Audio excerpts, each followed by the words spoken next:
The one Mumbai, you may lose Balochistan. Fire on protesters, billowing fire on protesters, billowing.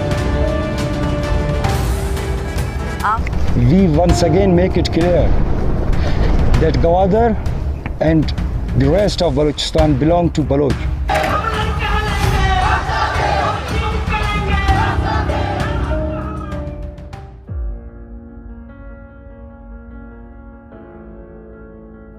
नमस्कार दोस्तों, पर आज का नमस्कार थोड़ा अलग है क्योंकि आज हम बात कर रहे हैं पाकिस्तान में स्थित उस प्रांत की जहां सोना मिलता है, जहां चांदी मिलता है, जहां गैस मिलती है, पर एक चीज़ जो नहीं मिलती वो है इंसाफ। ये बात तब शुरू होती है जब 1947 में भारत अपनी आज़ादी के गीत गा रहा था। तब बलूचिस्तान एक सोवरेन स्टेट था, खुद का कॉन्स्टिट्यूशन, खुद का एक हुक्म। पर 1948 में पाकिस्तान ने मिलिट्री कूप करके बलूचिस्तान को एनेक्स कर लिया। तब से लेकर आज तक बलूचिस्तान हर सदी हर क्षण जलता हुआ आ रहा है। चेहरे बदलते गए, बंदूकें बदलती गईं, पर एक चीज़ जो नहीं बदली वो थी आज़ादी की वो आवाज़। पर इसकी कहानी 1948 से भी पुरानी है। ये बात है 19th सेंचुरी की, जब ब्रिटिश ईस्ट इंडिया कंपनी ने इंडिया को कंट्रोल करना शुरू किया था। तब उन्होंने बलूचिस्तान को एक स्ट्रैटेजिकली ऑक्यूपाई किया और उनका मकसद था अफ़गानिस्तान और ईरान के इन्फ्लुएंस को रोकना। इसीलिए इन्होंने Kalat of state, Khan of Khalat के साथ ट्रीटी साइन की। पहली ट्रीटी 1939 में हुई जिसमें ब्रिटिशर्स ने खान ऑफ खलात को ही हटा दिया। देन 1876 में ब्रिटिशर्स ने ट्रीटी ऑफ कलात साइन की, जिसमें ब्रिटिशर्स ने बलूचिस्तान को दो पार्ट्स में डिवाइड किया। एक था ब्रिटिश बलूचिस्तान और दूसरा था स्टेट ऑफ कलात। इसके बाद 11 अगस्त 1947 को खान ऑफ कलात ने इंडिपेंडेंस अनाउंस की। लेकिन सिर्फ कुछ महीने बाद ही मार्च 1948 में पाकिस्तान ने कलात पर दबाव बनाया और आर्मी कूप करके खान ऑफ कलात को फोर्स किया और उनसे एक ट्रीटी पे साइन कराया कि बलूचिस्तान अब पाकिस्तान का हिस्सा है।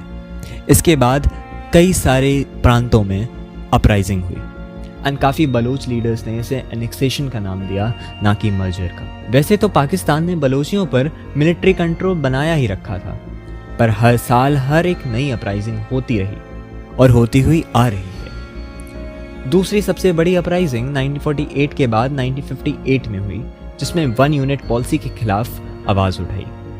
1958 में जनरल आयूब खान ने मार्शल लॉ लगाया, जिससे खान ऑफ खलात को फिर से अरेस्ट किया गया।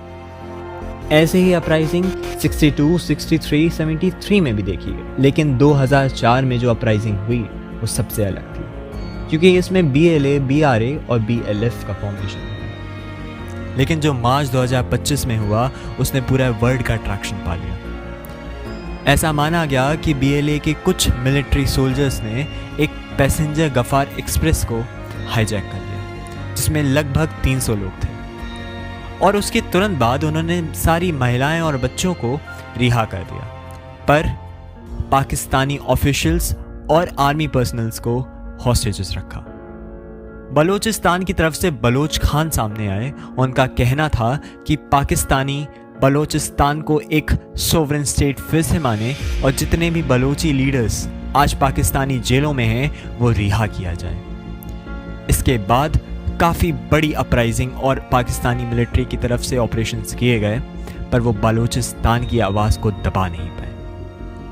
वैसे तो बलूचिस्तान में सिर्फ 5% ही पॉपुलेशन है, पर वो पाकिस्तान का 44% एरिया कवर करता है। उस ज़मीन में ना जाने कितने $मिलियन दबे पड़े हैं, क्योंकि वहाँ पे ना सिर्फ सोना, चांदी, गैस मिलता है, बल्कि यूरानियम और कॉपर का भी पूरी तरीके से अबेंडेंस है।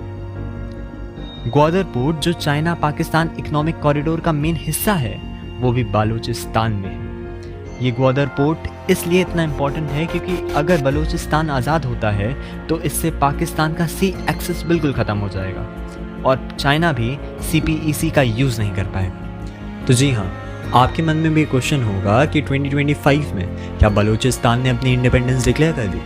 क्या पाकिस्तान टूट रहा है? तो थम जाइए, कुछ मिनट में आपको पता चल जाएगा कि क्या है बलूचिस्तान की असली सच्चाई।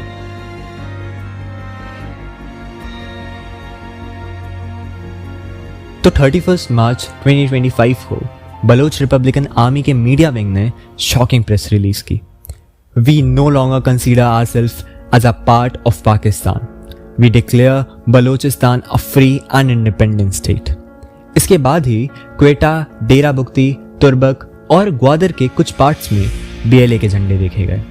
इसके बाद ही BLA ने ऑफिशियली अनाउंस कर दिया कि वो इंडिपेंडेंट हो गए हैं और UN और इंडिया उसकी मदद करे और उसे एक्नॉलेज करे। वैसे तो इंडिया ने ऑफिशियली कुछ नहीं बोला, लेकिन सिग्नल सब कुछ कह रहे हैं। चाहे वो दिल्ली में कुछ एग्जाइल्ड बलोच लीडर्स को साइलेंटली डिप्लोमेटिक सपोर्ट देना हो या UN फोरम में पाकिस्तान की ह्यूमन राइट्स वायलेशन पे एग्रेसिव स्टैंड लेना, भारत ने बलूचिस्तान को इनडायरेक्टली हर जगह सपोर्ट। तो दोस्तों, जब हम पैलेस्टीन के लोगों के लिए एक पोस्ट, एक कमेंट कर सकते हैं, तो आज जब बलूचिस्तान के लोगों को हमारी ज़रूरत है, तो क्या उनके लिए हम ट्वीट या ट्रेंड नहीं चलाएंगे?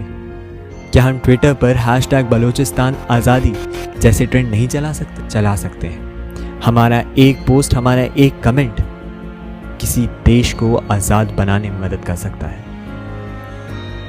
और बस इंतज़ार है तो बस उस दिन का जब बलूचिस्तान को ऑफिशियली UN मान्यता दे देगा। तब तक के लिए धन्यवाद।